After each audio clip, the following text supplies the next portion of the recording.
This is the second half of our morning seminar. As you know, on the other side of this tape recording, we have been discussing the fact that the consciousness you are is universal, indivisible, and eternal. Now let us turn to the substance that is the body. Let us ask ourselves, is the substance that comprises the body confined within the outline of the body? Please be assured that it is not. What is the substance of the outline that delineates the body? That answer is right here and now. Light. Light is the outline that delineates the body that is comprised of light. Now let us ask, can light confine anything? Is there anything solid or dense about light? Is there anything different about the line that delineates the substance of the body and the substance of the body itself? Isn't it all light?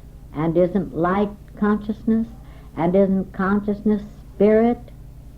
Now, I am sorry to have to speak in this way, but I have to use some words that I'd rather not use. I have to do this in order to clarify that which has just been said. Now, according to the so-called human opinion, the outline or delineation of the body is supposed to be skin. But what is the substance of that which is called skin? Is it something solid? Is it something impenetrable? Why, even the physicians say that the skin is porous, and everyone knows that the skin is said to breathe. Well, indeed, the skin does breathe. The whole body breathes. It has to be this way, because you see, everything in existence breathes constantly. Well then, even according to the theories of the physicians and the physicists, that which they call skin is not solid, it is not impenetrable, it is not a confining substance. It does not confine the substance, the consciousness, the light that is this body, and neither does it keep the universal substance, the consciousness, the light, out of this body. It is all one substance because it is all one consciousness. Actually, all substance is the one indivisible, inseparable God, and this God is consciousness. This is one reason why it's so important to approach every so-called bodily problem, as well as any other illusion, from the standpoint of the universe itself. You see, the universal substance is the substance of the body, but the universal substance is also the substance of what is even called the skin of the body. Now we know that the universal substance is God, and we know that God is universal consciousness, awareness of being.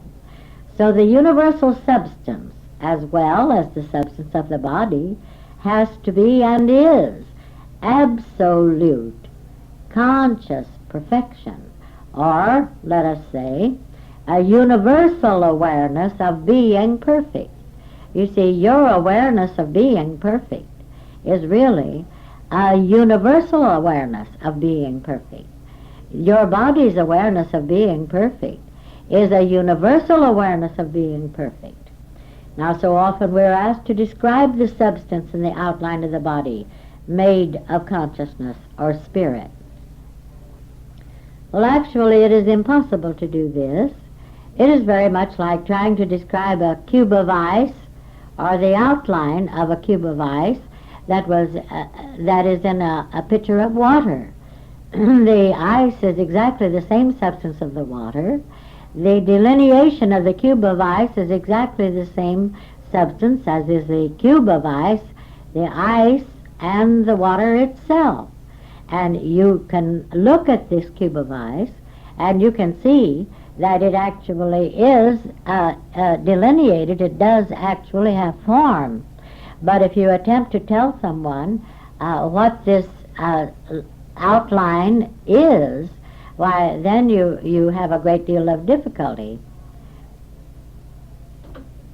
You know too that you may have many cubes of ice in one container of water. And you know that these cubes of ice, it's possible to have them in many different shapes, forms, and so forth. And even by putting coloring in them, they can be different colors for that matter. But you also know that no matter how many different forms the ice may be in, or appear in, that it still is the same substance, and that the outline is identically the same as is the substance that is the cube, the ice within the cube, and the water outside the cube. Although there is actually, for this reason, you see, there is actually no inside or no outside. But make no mistake about it, the body of flesh, the body of the living consciousness, does have form, and it is normal too. This is a normal body. Now there is nothing conscious that is not consciousness itself. Nothing could be conscious but consciousness. Now this consciousness that is conscious is the substance of the universal all, as we said, the body of the universe. And it is the same consciousness that is the substance of this body right here. As stated before, the only substance of this universe is God, consciousness, aware of being what God is. Well, you are conscious. You are aware of being. Well, then you've got to be aware of being just what you are. And your awareness of being what you are is actually the infinite universal God consciousness, aware of being what God is. Now you, that is the consciousness you are not confined within the form of your body. In fact, the consciousness you are is not confined at all, not anywhere. There is nothing to confine it. It is universal, it is boundless, it is immeasurable. But remember well this point. This consciousness is the substance of the only body. Not just as the consciousness you are, it is the substance of the only body there is. Now, just as the consciousness you are is not confined within the body, so it is that the substance of the body of light is not confined by its form. The body of light is not confined by its form. This is true because the substance or essence of the body is the unconfined, boundless consciousness you are. In other words, the substance that is your body is as unconfined as is your consciousness, because the substance of your body is your consciousness. Your boundless awareness of being is the substance of your body. Your consciousness is God being conscious. God is perfection. So the substance of this body is made of conscious perfection, or consciousness aware of being perfect. Now it is clear that this body is perfect. But more important is the fact that the body is conscious of being perfect, conscious of being what it is. Now thus far, we have spoken of the body of light, living flesh, as being comprised of consciousness. But consciousness is only one aspect of this body. Let us call this aspect of the body its substance. But we know that it is a living substance. It is alive. God is the only life, and God is indivisible, inseparable. So we cannot have a division or separation between life and its substance, infinite universal life, cannot be separated from its very substance, which is consciousness. Neither can we have a separation between substance, consciousness, and its life. This is why there is no death, don't you see? This is why there is no body that can die. This is why there is no such thing as a kind of body that can die. Life can never enter into or depart from its substance, which is consciousness. Neither can consciousness ever enter into or depart from its life, which is its eternal existence, activity. Therefore you can see the eternal substance of this body is an eternal living substance. Life does not enter or depart from itself. Consciousness does not enter or depart from itself. Living consciousness, or consciousness which is alive, can never enter or depart from itself. Now where does that leave birth, and where does that leave death? Where does that leave a kind of body that is born? Where does that leave a kind of body that can die? Nowhere. There is no such body. Now we know that the substance of this body of light is life consciousness, or living consciousness. We could also call it conscious life. But this is not all. This certainly is not all that comprises this eternal perfect body. Remember, this body is made of God, and it has to exist as every aspect, or all that comprises God. Now we know that God is mind. Mind is intelligence. God is one indivisible whole, all. Therefore, the substance of the body, which is living consciousness, has to be also intelligent life, intelligent consciousness. Now, there's one point that we must be very clear about, and that is that while the body is comprised of intelligence, of life, of consciousness, this in no way separates these aspects from one another. There is no such thing as blocking off life into one so-called section of the body and consciousness into another section and intelligence into another section of the body. It isn't like this at all. There is no way to separate mind from conscious life or living consciousness. Thus, the substance of this body is intelligent. It is perfect mind, but this mind does not enter its substance. Mind does not enter its substance, neither does it depart from it.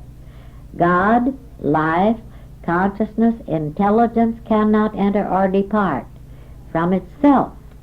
Mind is a living conscious essence, capital E. Activity is life. Activity is constant, without interruption, and it is eternal. The activity of living consciousness is intelligent activity. It is mind in action. This is why the activity of the body is so beautifully orderly and perfect. Now we shall call this activity omni-action because it is the only presence and it is eternally active. Omni-action is living conscious mind in action. Living conscious mind in action has to be intelligent activity because it is mind, intelligence, acting. Mind is God, mind is perfection. Hence, mind in action has to be perfect activity. Perfect mind, perfect intelligence, always acts intelligently because it can only be what it is, because it can only act as what it is.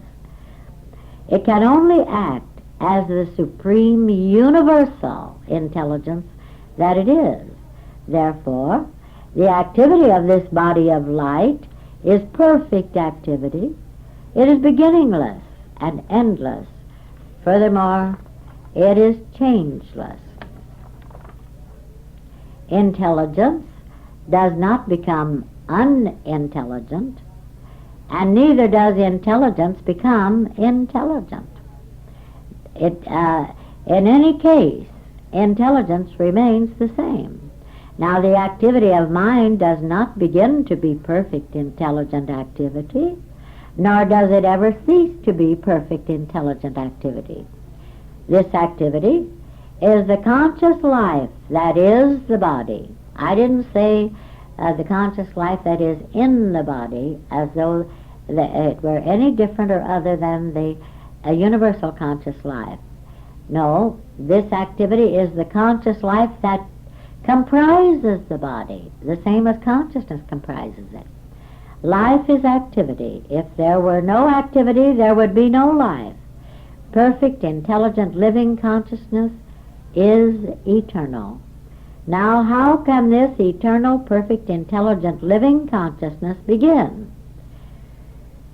How can it end or die? It can't, and it does not. Right now, it would be well to remind ourselves of the universal, indivisible nature of life, consciousness, mind. We know now that life, consciousness, mind is a universal presence, but it is constantly present. So, and it is equally present constantly. So it is a universal constant. This universal constant is God. We also know that living conscious mind is not confined by the outline of the body. Neither is there anything existing as the form that shuts the universal living conscious mind out of the body. It remains indivisible, whether in the form of the body or whether in the nature of light, air, or whatever. Nothing, absolutely nothing, divides God. Here is the power of this truth we are speaking of, the indivisible all God. The power is in the fact that it is universal, all, inseparable, one, whole, totality, entirety, without a second. Sometimes I am asked why I dwell so consistently and persistently on the universal fact of the identity of each and every one. Well, for one thing, it is well for all of us, each and every one of us, to contemplate first, in any situation, the universality of his being. For one thing, it takes the consciousness immediately. It takes this little so-called worrisome or worrying consciousness off of what seems to be the immediate locality, we'll call it. That's a bad word. But the immediate locality of where the problem seems to be or where the identity seems to be focused at the moment. In this way, there is a perspective realized here. When we stop to consider it, we really should realize that in the whole universe, in the entirety of the universe, which has no circumference at all, why, this whole Earth planet is nothing at all excepting just a pinpoint. And then we can get a perspective of the fact of how large then, if there were such a thing as space or size, how large would this body be? How large would our little affairs, how much of a circumference would our little affairs seem to have if this whole Earth planet is but one tiny dot, and as the whole universe itself, you see. So when we consider any truth from the standpoint of the universe, immediately we have a perspective. It's very much the same feeling that I have right away when I am in the desert. I don't have to try to have this feeling. It just is. But immediately I'm in the desert, and that's all there is. And everything There is a perspective in all my seeing right away whenever I go to the desert. So you can see that the mind, the life, the consciousness that constitutes the body has to be as eternal as is the universe itself. Where does that leave death? The mind, the consciousness, life that constitutes this universe is the only substance, the only activity of this body. Well, where does that leave imperfect activity? Where does that leave obstructed activity? What is there to obstruct it? Where does that leave a supposed substance that can be sick, infected, diseased, decayed, decrepit, aged, dying? Well, where does that leave a dead substance? Nowhere. Where does that leave a substance that can disintegrate? Where does that leave a substance that can perish? Nowhere. There is no such substance. It is only the veil, the illusion, the ignorance that seems to become sick, aged, decrepit, dying, or dead. But an illusion is not substance. So none of these things actually go on. There is no such substance. Now you know God is not a changeable God, a mutable God. God is not in a process of change. God is this changeless universe. It's only substance and activity, and God is immutable. Thus the substance and activity of this universe does not change. The universal substance, that is living conscious mind, is the only substance present right here in this chair where you sit. It is your body. And this substance is not in a process of change. Oh, you know, sometimes I feel that perhaps we should contemplate a great deal more than we do on the immutability of this substance that is the body, because there does seem to be quite an illusion attempting to talk that this body must change. No, this substance here, sitting in this chair, is immutable. The consciousness it is not aware of change. That's another thing about this body. The consciousness that is this body is not conscious of change. The mind it is knows nothing of change. The life it is the conscious mind it is.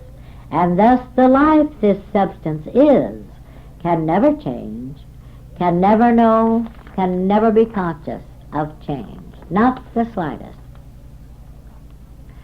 Never for one single moment forget that we are talking about substance when we speak of conscious living mind. Yes, this is a tangible substance. It is not some mystic or mysterious wraith-like intangible essence floating aimlessly around somewhere. Nothing of the kind. It is right here. It is here right now. It is sitting in this chair. It is your body, the body you are, sitting right here in this chair. It is tangible right now. It is the only thing that is substance right here and now. It comprises the only body that sits right in this chair, and I mean the only body. It comprises the only body that walks, that talks, or performs any normal activity or function. Now the intelligent, perfect, conscious living mind in action is the perfect activity that is going on in this substance as this substance, right here, where you are, right now. It is this perfect activity that performs every function of every aspect of this body. Now tell me, could you make your heart beat? Could you make your stomach digest its food? Do you tell your stomach to go about its business digesting? No, nothing of the kind. Why? Because every aspect of this body is intelligently knowing what its purpose is and it is acting as a fulfillment of this purpose. Now, to the false, ignorant sense of things, it may appear that this perfect activity is taking place in pieces of matter called lungs, heart, stomach, glands, etc. But nothing could be farther from the truth. It simply isn't the case at all. The numerous aspects of this body are no more solid, dense, or dark than is the body itself. Now, the entire body consists of living, conscious mind, as we go back to all the time, we cannot say it too much. Light. And in this light there is no darkness. It's not dark inside this body here. There is no darkness anywhere. This is the body of light we're talking about. Now there is one more word that we must consider pertaining to this body. I've left it until the last because this is the word that is most important of all. This word is love. Again we come to this most important word, love. It may seem very strange to you that love should be so important in our consideration of the body, but please bear with me a bit and you'll see why this is true. Love is perfection. Love is eternal. Love is immutable. Love is perfect harmony. Without love there could be no harmony, no perfection. Without love there could be no perfect harmonious substance. Without love there could be no perfect harmonious activity or functioning of the body. Perfect love is constantly present. Thus perfect love is a universal constant. Perfect love is everywhere, and perfect love is constantly present. God is love, and God is perfect. God is equally present everywhere, so perfect love is equally present everywhere. Love is as omnipresent and as omnipotent as is life, mind, consciousness. Oh, there's power in love. The greatest power of all is love. Love is as inseparable as is life, mind, consciousness. There is nothing that can separate living love from living consciousness or living mind. Living love is the Christ consciousness, and the Christ consciousness is omnipresent, omnipotent, and eternal. It is the Christ consciousness, love, that acts in and as complete, perfect, harmonious activity. It is the Christ consciousness that holds everything in this body in perfect activity. Indeed, it is the Christ consciousness, perfect love, that holds everything in and as the body in complete, perfect, harmonious activity. It is the Christ consciousness that holds this body in and as perfect beauty.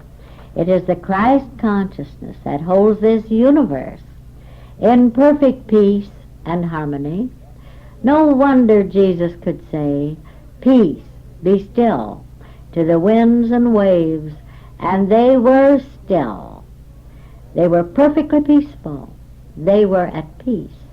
It was perfect love that commanded that the love that was present be evidenced. And do you know, beloved, that you can do this very same thing with any storm that seems to take place or attempt to take place within or as your experience, whether it has to do with the body, your home, your affairs, or whatever. You are the peace, be still, to the winds and waves of any so-called storm. Why? because you are the Christ consciousness. And make no mistake about it, the Christ consciousness is the body of the Christ. The Christ consciousness is exactly the same body that Jesus showed to his disciples after he came forth from the sepulchre. The Christ consciousness is exactly the same kind of body that you have, that I have, and it is the same kind of body that was evidenced as Lazarus when he came forth from the tomb, that was evidenced as the body of the maiden that Jesus was said to bring back to life after she was supposedly dead. Well, it was that body. That is the body of the Christ consciousness. The Christ consciousness exists in and as form. And you are this Christ consciousness. And your body, or the body you are, is the Christ consciousness you are in and as the body that you are, the form. Now, are you asking, what has all this to do that we've been speaking about in regard to the universe with this body that's sitting right here in this chair? Well, there aren't two. There's only one body. Now, the body of love is an eternally perfect, harmonious, peaceful body. The body of perfect, conscious, living, intelligent love is never disturbed, never distressed, never in pain, never inflamed. The body of perfect, conscious, living, intelligent love is never infected, never affected by any seemingly stormy illusion. There could not possibly be a malignancy in the body of the Christ or the body of perfect love, you see. It is well known that hatred is malignant. Why, we've even heard people speak of someone giving them a malignant look or something like that. Now, Webster defines malignancy as bitter enmity or rebellion against God. Well, bitter enmity would be hatred, and hatred would be the opposite, if opposite there could be, of omnipresent, eternal, constant love. We know that there does seem to be in the world today a great deal of what is called malignancy. And we also know that this world of ours appears to be filled, and I say appears to be, filled with hatred and strife. Well, it is not surprising that this same illusion should seem to evidence itself in and as the illusion only, as malignant growth, malignancy. Now, knowing that the body consists of perfect love, why, this knowing precludes the possibility of any malignancy. You see, the body is comprised of the love you are, knowing it to be what it is. But this is not all. The body is comprised of your very conscious, living, loving, perfect mind, completely aware of being just what it is, and nothing else. It is impossible for the body to know or to be anything that you do not know, or anything that you do not know yourself to be. You can only know yourself, you can only know your substance to be what the universe, God, knows itself to be. And God is love, knowing itself to be love. Thus you can only know yourself, that is your substance, to be love. This means that you know the substance of your body to be perfect, living, loving, conscious mind. You know the substance of your body to be perfect, living, intelligent, conscious love. Now, where is there any enmity in this substance? Where is there any evil? Where is there any hatred in this substance, any malignancy? Oh, beloved, there isn't any. Not there, no more in the substance of the body than there actually is in the substance, or as the substance of the earth planet. But this is not all. Your body knows what you know. Now, we've dwelt a great deal on the fact that you know what the body is, and your knowing is this body. But now we take this a step farther, and we realize that your body knows just what you know, and nothing else. And you know just what your body knows, and nothing else. The consciousness you are, knowing the perfect, eternal, living, intelligent love you are, is the body you are. Oh, this is an intelligent body, believe me.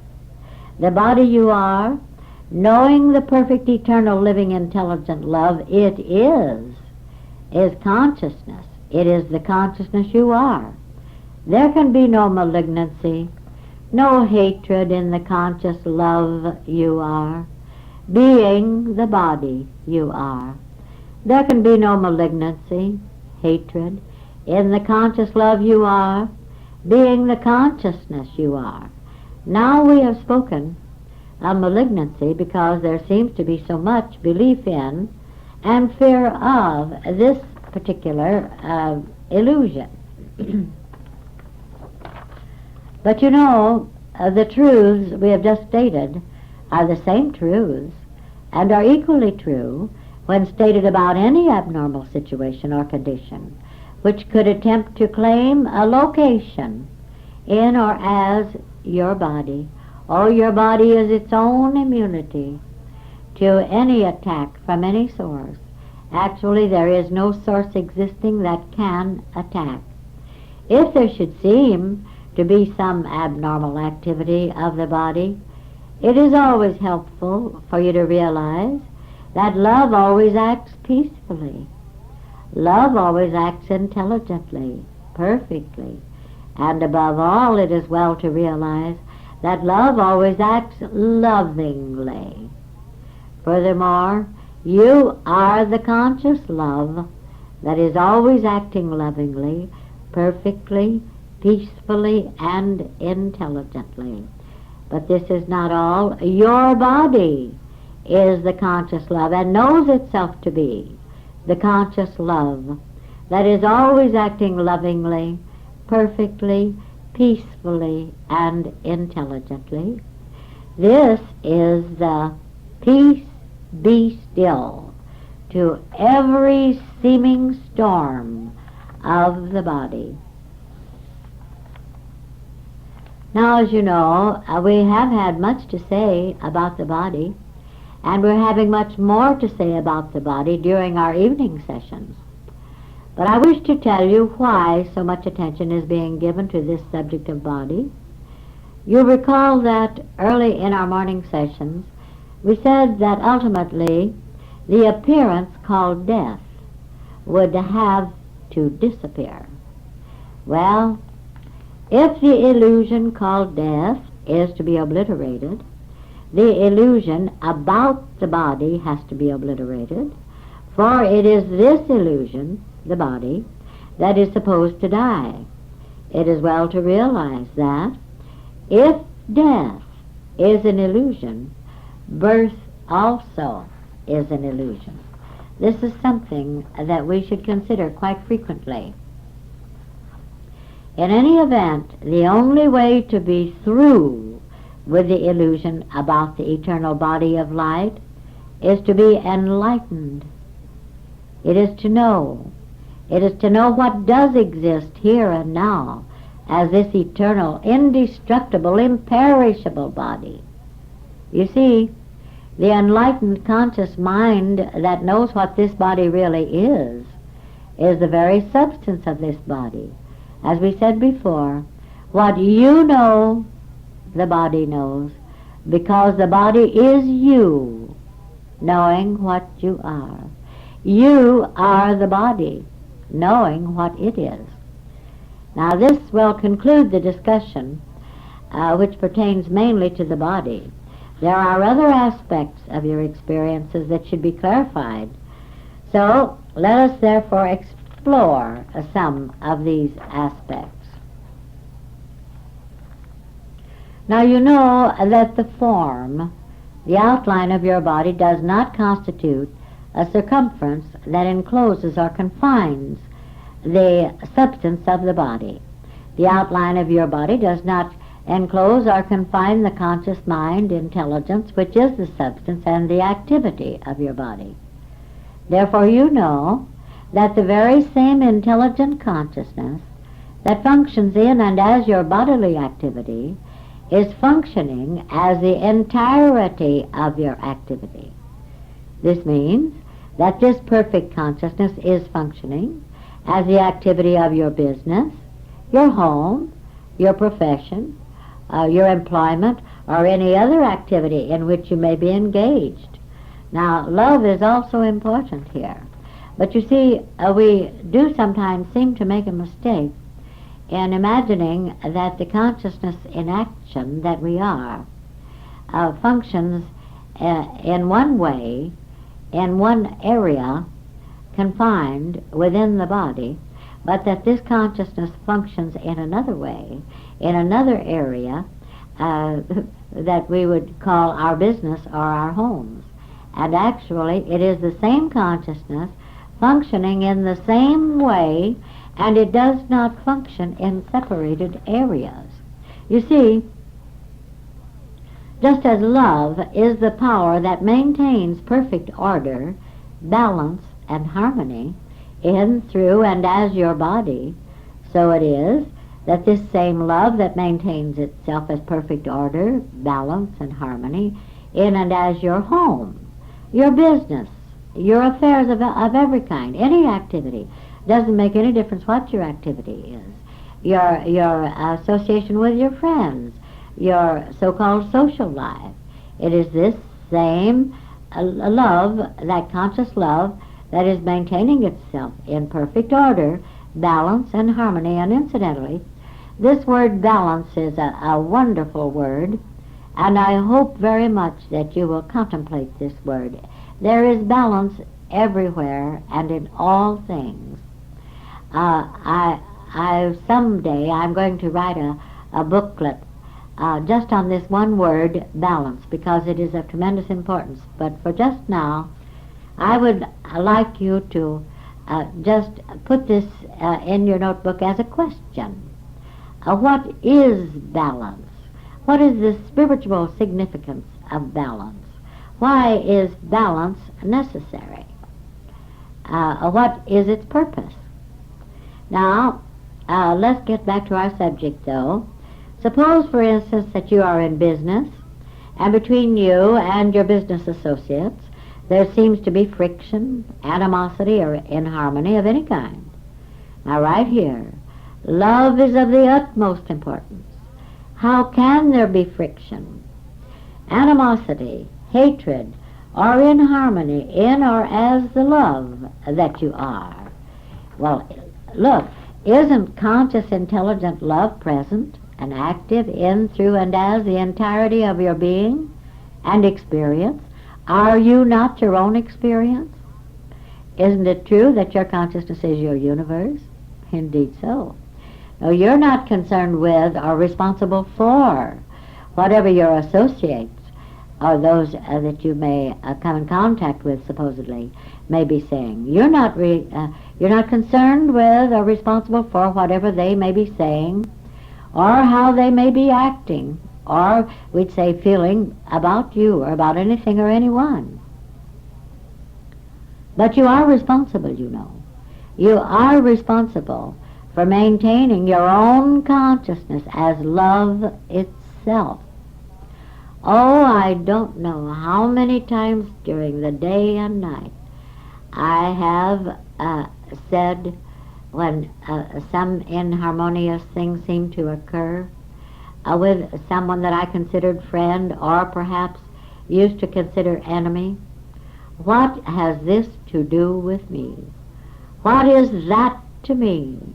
What am I seeing? What am I being? Oh, beloved, this is important. Now this is your immunity. Every time you see that you are not responsible for anything other than maintaining and sustaining your own consciousness of the love that you are. Now this is your immunity again and again.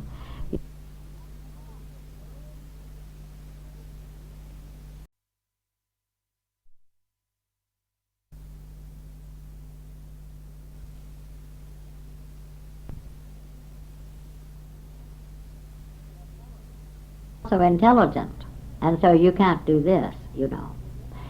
You can't do this because you have to retain your self-respect. Your self-respect is respect for God, who is your being. You have to retain your pride. I mean the right kind of pride. You have to retain your pride, maintain it in being the very presence of God. Self-respect is respect for God, who is yourself. The right kind of pride is honoring God, who is yourself. Now, this being true, you may have to speak very firmly sometimes. You may even have to act in some way that at the moment may seem arbitrary. But what you say or how you act, this is not the important thing. What is important is that you remain the love you are. If, and this is a big if you are sure that you are completely free of resentment, of anger, self-righteousness, domination, or anything like that, and if you feel nothing in your heart excepting love, no matter what it is necessary for you to say or how it is necessary for you to act, you're all right, you're all right. Love is in charge, and be assured of one thing. Never, so long as you are being loved, are you going to hurt anyone, to offend anyone. I mean, you're not even going to seem to, because there is nothing that is so powerful as love itself. There is nothing that is so quickly recognized as the presence of love itself. I had such a marvelous example of this many years ago, if there were such a thing as time, when I was teaching piano. There was a little girl, probably would be called about 9 years old, an exceptional talent and very far advanced in music. So I accepted this one as a student. Now, this one, with all of the talent that she had, did not really see the importance of working, and I would become quite impatient with her at times, and yet I loved this child, you understand, but I certainly did say some very harsh words to her. Now one day she turned, she was on the piano bench, and she turned and she looked into my face so seriously, and she said, Mrs. Watts, if I just listened to what you say, I would think you hated me. But she said, then I look into your eyes, and I know you love me. I can see it in your eyes. Well, needless to say, this points up what we were just speaking about. No matter what I had to say, this child recognized the love that I was and am, and you can speak in this way just so long as you are sure that you are love itself, and that it is, well, that it is intelligent love speaking. Now, the beautiful thing is that this love that you are takes the sting out of your words. Well, it takes the sting out of your acts. Now, it is possible to speak and to act firmly when necessary, and yet to feel such great love that this love is sensed by those who seem to be opposing you. Presently, you'll find that there is agreement, complete agreement, and you don't do anything to try to bring it about. Why is there this agreement? Because there is oneness manifested, and all friction, all animosity, inharmony, and so forth is dispelled, Love dispels anything like that, because actually all of these things are illusions. Love is genuine. This is the power of love. Love is in harmony, hatred, friction, opposition, all these things. Why, these are but illusions. So naturally they are dispelled. There have been innumerable occasions where I've seen this take place, and I've experienced and still occasionally experience this very same wonderful proof of being love itself. You see, just as love is the power that maintains perfect order, balance, and harmony in, through, and as your body, so it is that this same love that maintains itself as perfect order, balance, and harmony in and as your home, your business affairs, or any activity of your daily life and experience.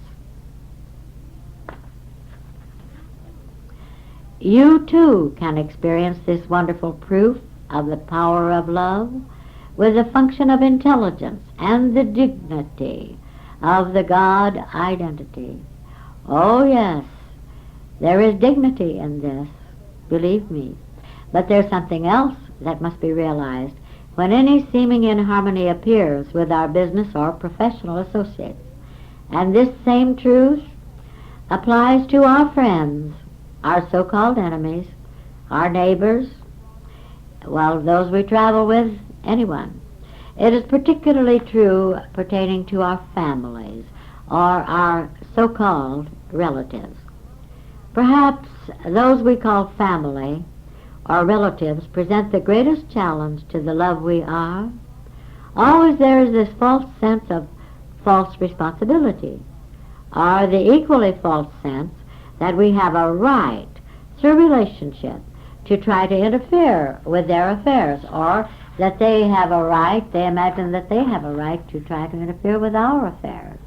Oh yes, that nasty little claim of domination enters into this too. Or else, of course, we may be misled by the fallacious opinion that we must permit them to interfere with our lives, or to feel that we must take their advice or domination merely because we are supposedly related to them.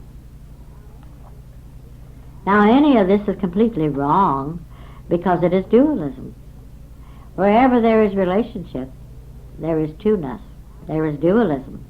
Now, it is the illusion that mind, consciousness, love is divided, and that there are other minds, other consciousnesses, other lives, separate and apart from the one indivisible life that we are. And then also, wherever there is a claim of relationship or family, why, there is also the claim, that original illusion of birth, creation. Too, this delusion of relationship means division also. It is the illusion that mind, consciousness, love is divided, and that there are other minds, other consciousnesses, other lives, separate and apart from the one indivisible mind which we are. Now, of course, as we've said so often, there are identities, but there is one indivisible, conscious, living mind that is the specific identity. And this mind, this is never separated. Nothing can separate it. And even the fact that it identifies itself as an infinite, innumerable identities, does not divide this one infinite identity.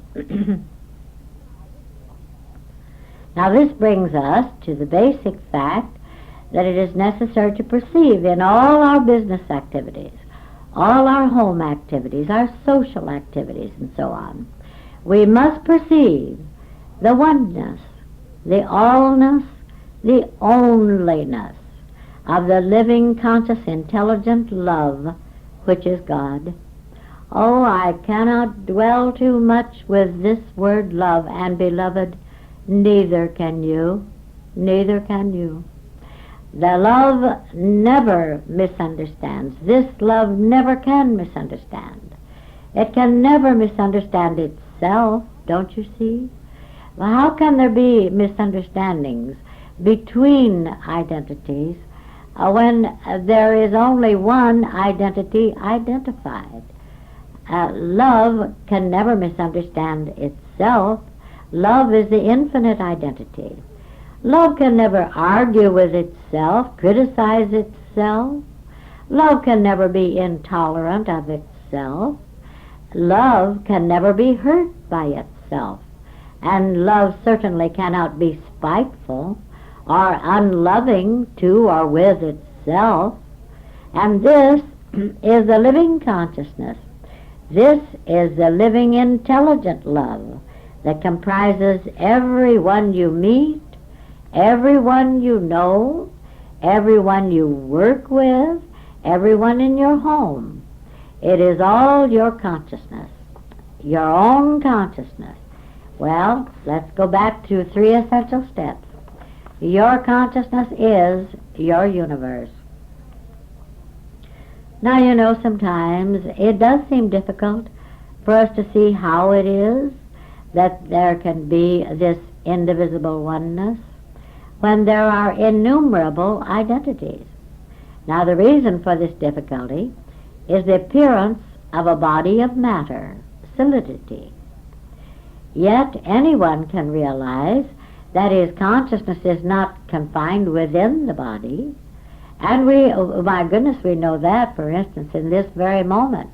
No matter where you may seem, your focal point, what your focal point may be, you can at any moment be thousands of miles away walking down a street or seeing stores or people, that sort of thing. Your consciousness is not confined within the body. And we have perceived the fact that even that which is called the skin does not confine the consciousness of the identity within the body. Well, if the consciousness is not confined, then the mind, the life, the love is not confined. Because mind, life, love, and consciousness are all one infinite, inseparable one. Did you know that there is nothing in this universe, there is no substance in this universe that is not in form? As we spoke about in our evening sessions, the nuclear physicists have now discovered that even the air is comprised of atomic structures. Well, certain it is that every so-called atom has form or is in form.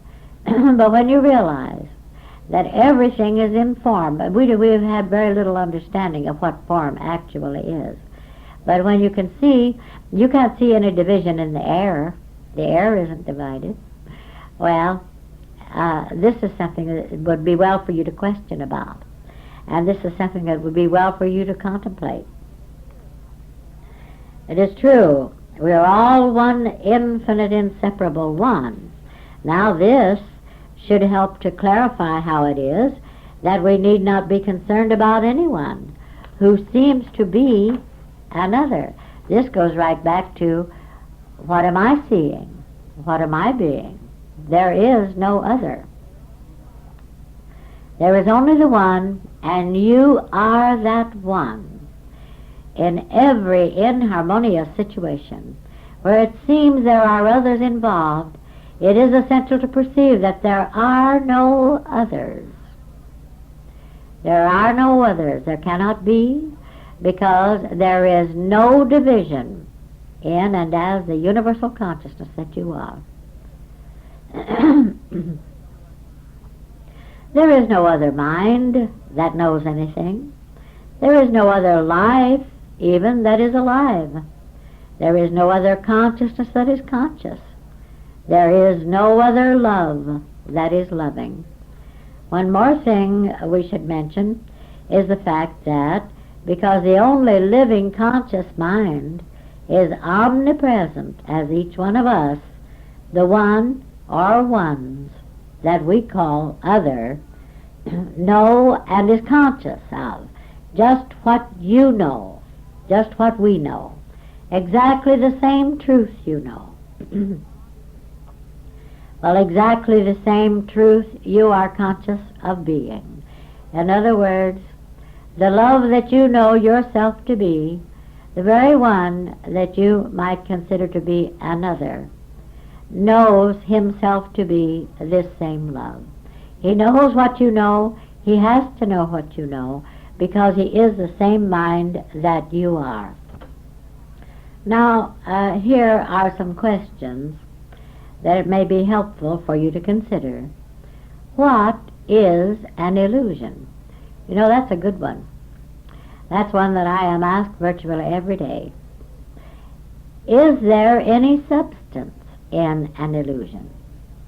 Is there any activity going on in an illusion? What is the difference between a good and a bad illusion? Oh, yes. There are what we call, there seem to be, good illusions as well as bad.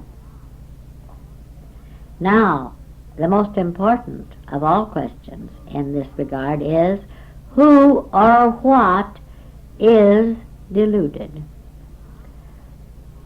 And now, in order to bring out a point, I'm going to say some things that sound dualistic. And I wish it were not necessary for me to say them. I really do.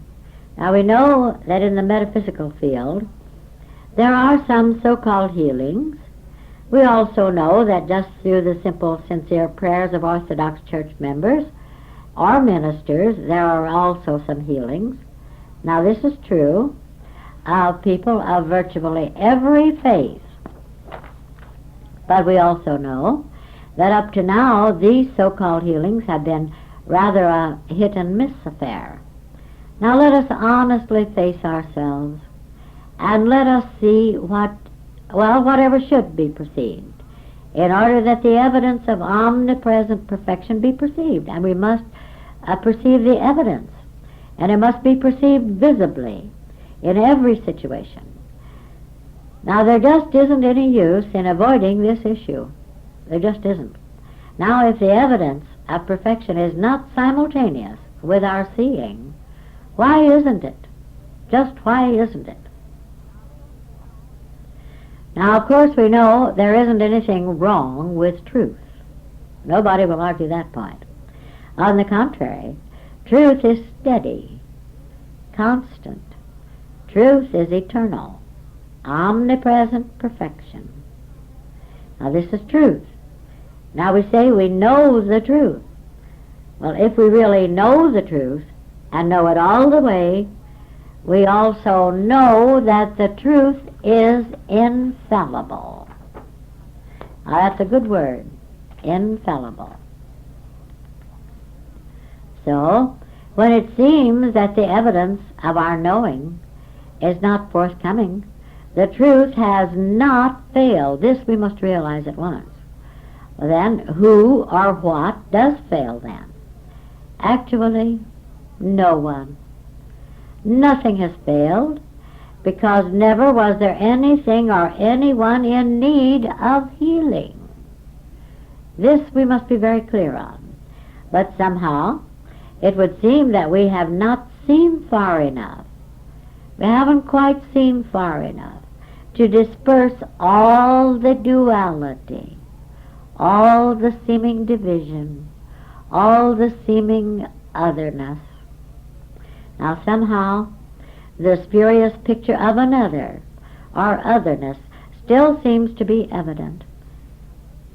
For instance, if it seems there's something imperfect that is not, that is simply not, disappearing as it should, although it never existed. Well, now that would be something that is other than God. That would be something that was other than perfection. That would be otherness. Suppose, for instance, that your business doesn't seem to be operating successfully as it should. Well, that would be otherness.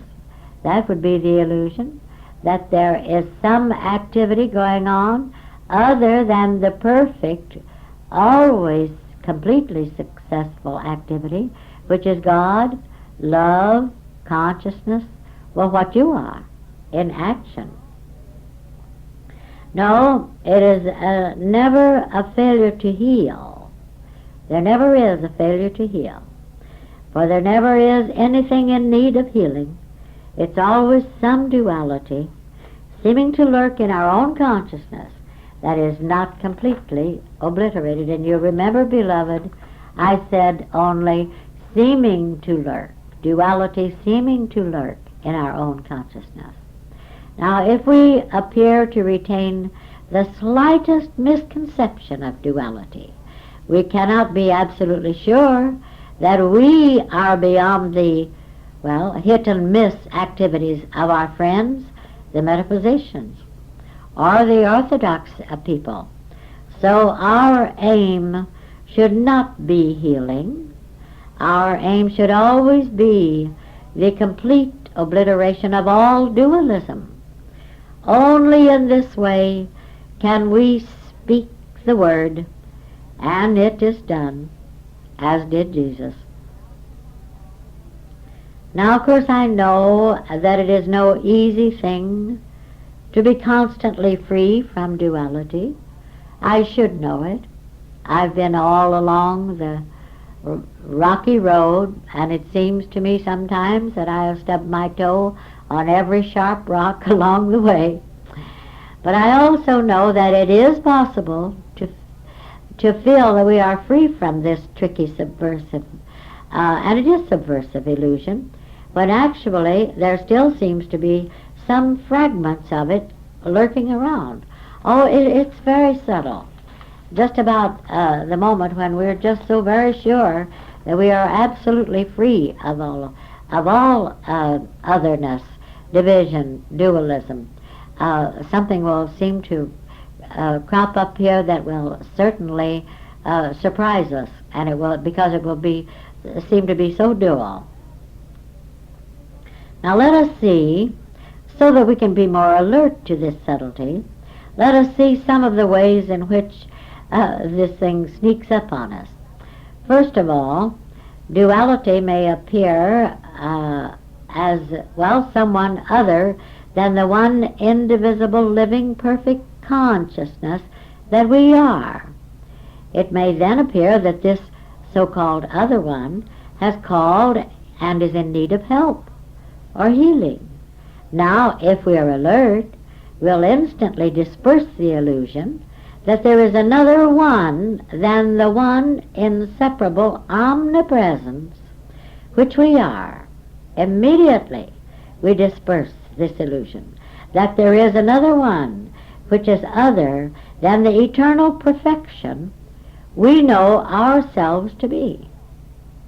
Now, and if we know it, remember, this one that we've been calling other also knows it, has to know it, because this is our own consciousness knowing it, you see. Now, in this way, we can instantly perceive that the one who apparently needed help already knows himself to be perfect, already knows himself to be this one. Why? Because we know it. What we know, actually, he knew it before he called. This is an absolute fact. No, this one who apparently needed help already knows himself to be perfect, because this one is the same one that we are, the same one you are, the same one I am, the same one that the so-called practitioner, our consultant, is. Now, very often, this is all that it is necessary to realize in order that perfection be instantly apparent. But this doesn't happen always. And here's where we should be exceedingly alert. Now, when we have seen that which is true, and seen it clearly, and still the one who called does not seem to evidence perfection, then what? Then what? Well, first of all will come the subtle suggestion, well, why did my clear seeing not heal this one? Or it may be, that you may be the one who is trying to manifest perfection yourself. You may be this one. And then your question would be, well, why does not this truth that I see heal me? Well, in either case, the subtle duality would lead you astray. It would have you believe that there was someone or something that was not God. It would even have you believe that you were someone or something that was not God. Furthermore, it would have you believe, if it were possible, that some inharmony here was existing that was something or other than God, the All. Now, of course, we know that the truth is true, and we know that the truth is all that is true. But are we so sure, and constantly sure, that only the truth, only that which is true, exists? If we are sure of this fact, we'll not question why so-called healing has not taken place. Why, we will stand, and we'll stand, and we'll stand. And we'll stand on the fact that there is one presence, and only one present. And this one is forever aware of being perfection itself. Oh, beloved, this is important. Now we stand and we realize that there can be neither failure or success in healing anyone or ourselves. I'd better repeat this. There can be neither failure or success in healing anyone or ourselves.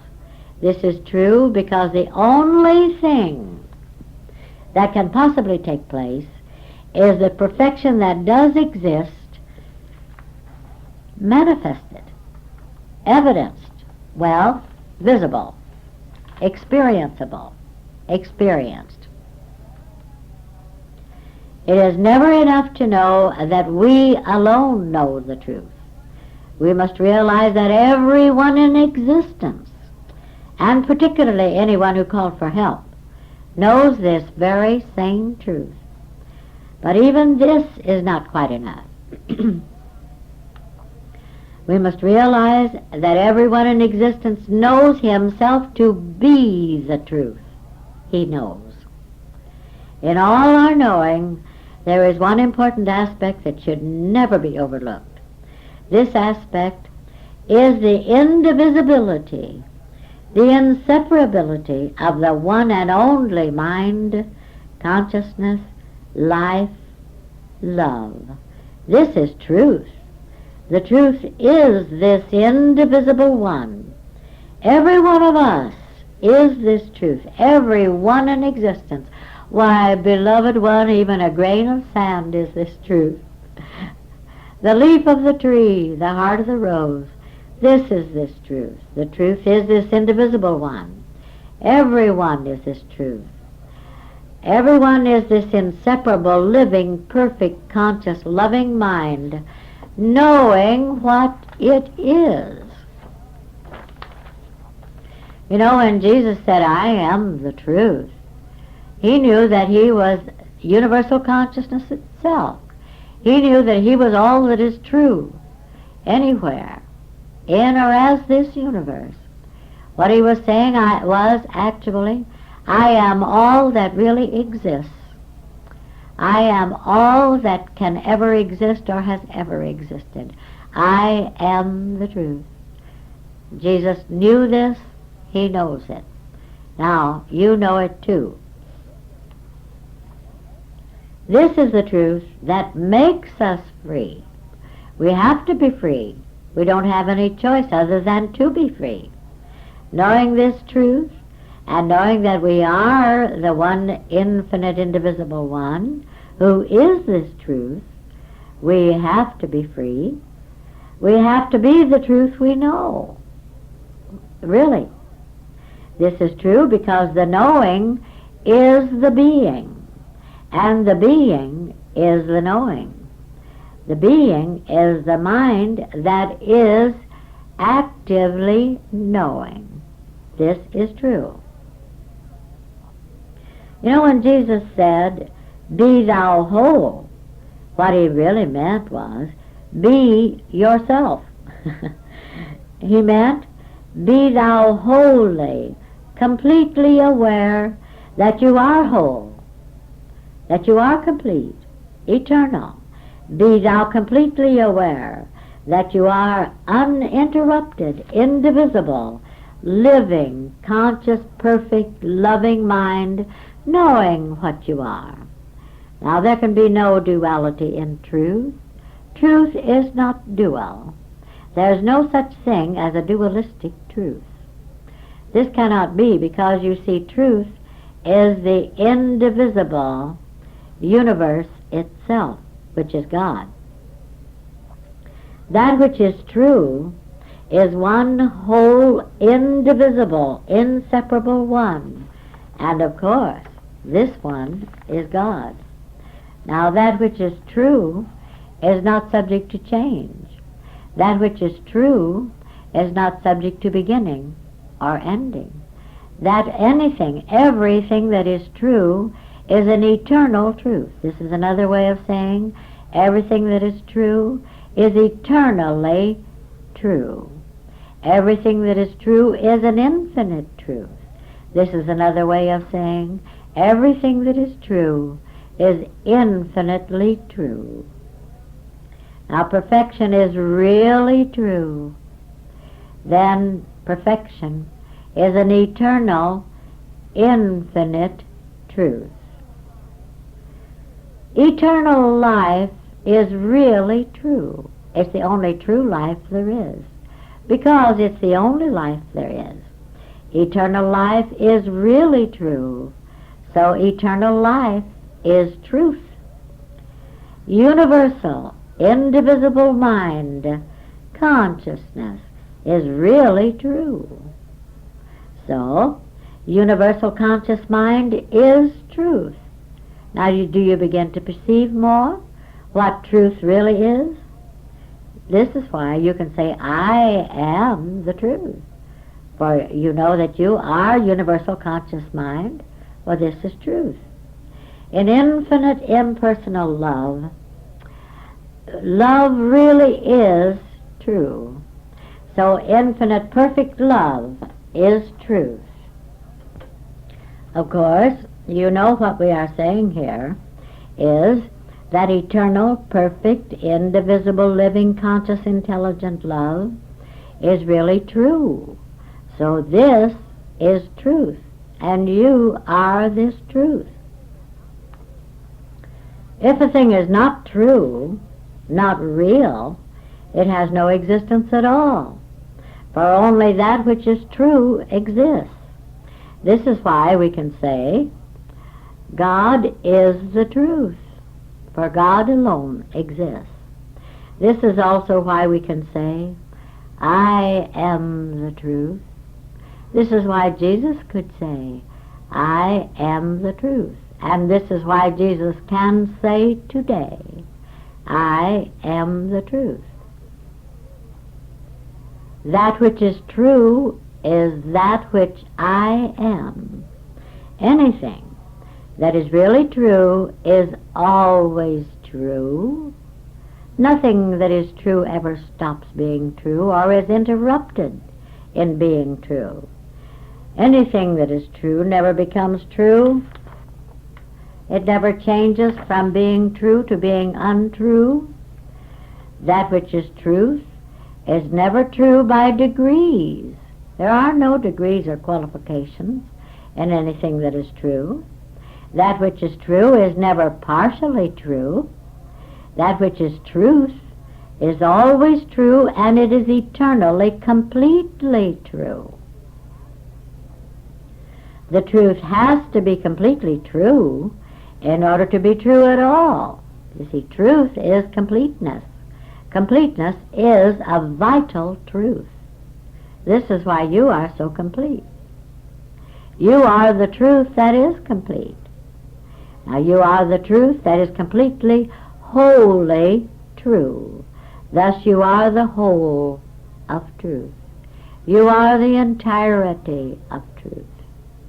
You are all there is of truth itself. Duality, two-ness, otherness is not true. It is not truth. It does not exist. Division, separateness, separate ones, others, now they're all part and parcel of duality, but they are not true. Thus, they are not truth. Duality, certain it is that there can be no truth in or as duality. Therefore, you are not a dual being. You know nothing of duality, actually. Now, of course, when I say everyone, or each one of us, and so forth, I'm not speaking of separate ones. When I say we, or ourselves, I'm not speaking of two or more separate ones. Actually, I don't know anything about separate ones. You see, the love we are is our oneness. I know there are no separate ones. I'm speaking of the one indivisible all, the one identified as itself, yet identifying itself as every identity. Now, the most subtle and persistent aspect of duality is this. We seem to continue to see identity as separate identities. As stated before, this is true because the bodies seem to be separated. The bodies seem to be divided by something called space or distance, and the bodies also seem to have something that's a solid skin around them. Now, this is why it seems so very difficult to be completely impersonal. Now, I know how difficult it is to be completely impersonal, but I also know that it is perhaps the greatest necessity in all of our seeing. I really mean this. Perhaps complete impersonality, complete impersonal seeing, living, loving being is our greatest necessity. Now, so long as duality continues, we're going to continue to be like the house divided against itself, which cannot stand. How can it? Now, so long as we seem to see separate persons, it's going to appear that our own consciousness is divided. You see, the only division there could be, if there were such a thing as division, would have to be in our own consciousness. A divided consciousness. Can you imagine that? Now again, our consciousness is our universe, and whatever we seem to entertain in or as our consciousness will seem to be present, and I mean just seem to be present, in and as our universe. If we accept division, separate persons, or any person for that matter, if we seem to be aware of separate lives, separate minds, separate consciousnesses, or separate loves, we are going also to seem to experience separation in our own affairs, you see. It might seem that you could be separated from health. It might seem that you could be separated from supply. It might even seem that you could be separated from home, or from love, or from peace, or from joy. So long as this falsity called separateness, dualism, seems to continue, all of these things can manifest themselves, or seem to, as separateness. Now, do you see what this means? It means that we can seem to be separate from our oneness. It means that we can seem to be separate from our allness, our completeness. It means that we can seem to be separate from our perfection, our eternality. It means that we can seem to be separated from love, joy, peace, fulfillment, everything that is essential to our completeness. It means that we can seem to be separate from our very life itself. Why, that's what the illusion of death is. The illusion that we can be separated from our life.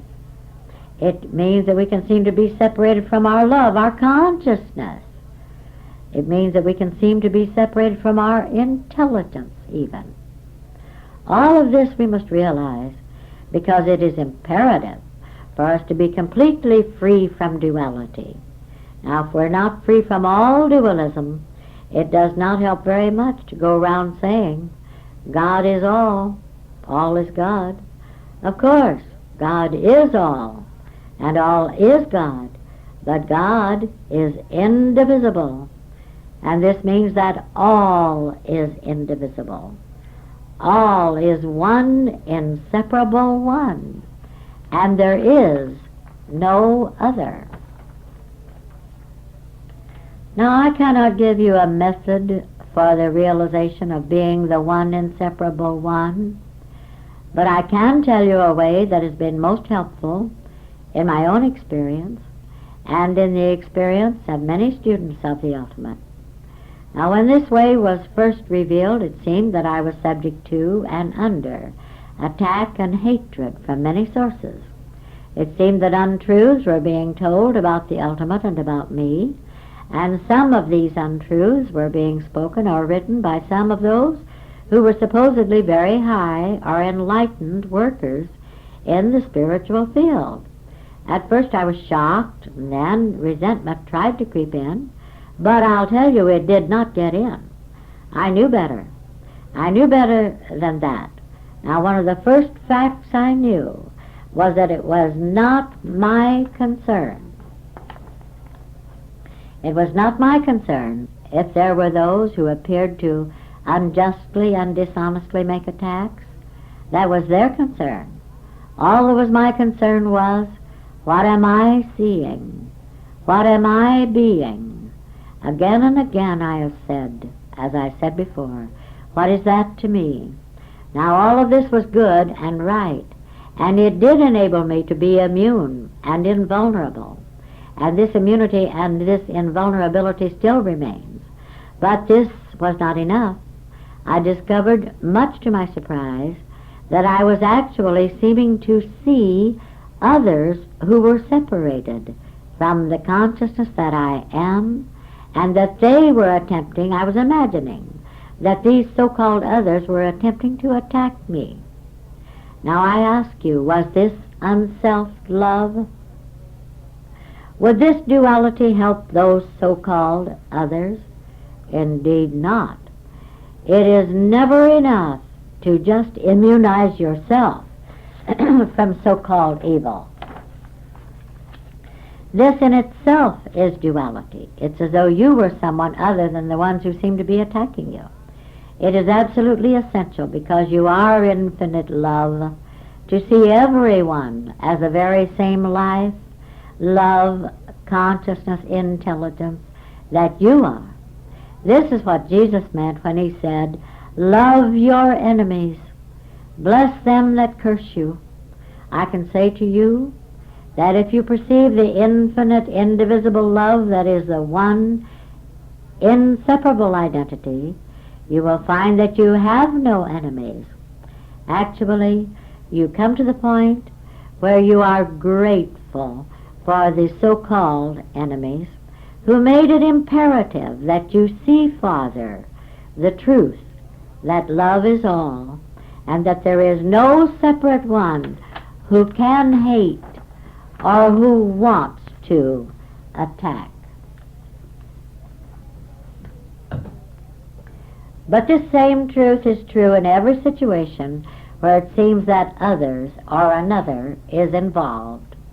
Now, here is the way that has been revealed within and as my consciousness.